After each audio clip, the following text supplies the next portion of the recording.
And new at 5, a Westmoreland County man is facing animal cruelty charges for allegedly abandoning several animals inside his home for weeks. Our Royce Jones joins us live now with more details on this story. Royce.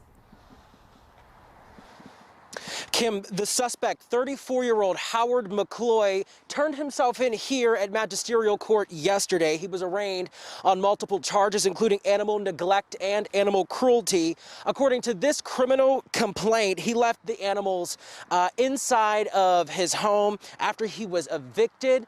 They were left there for weeks. If you can't take care of them, that's okay. It happens. Turn them in. Don't do this. According to court paperwork, state police were called to this East Huntington home on November 27th.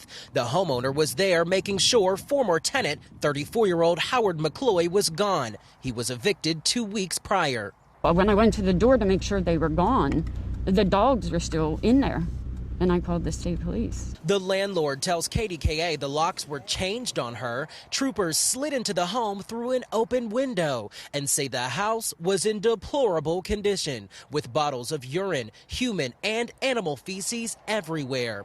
A dog and 2 puppies were found deceased in the bedroom. They would bark and my dogs would bark, and I wouldn't see anybody coming. 2 more dogs were found starved, locked in cages filled with trash, covered in sores and urine burns. They were transported to Ridgeview Veterinary Clinic by humane officers. They had very, very little muscle tissue at all, so they would have been a 1 on a scale of 1 to 10.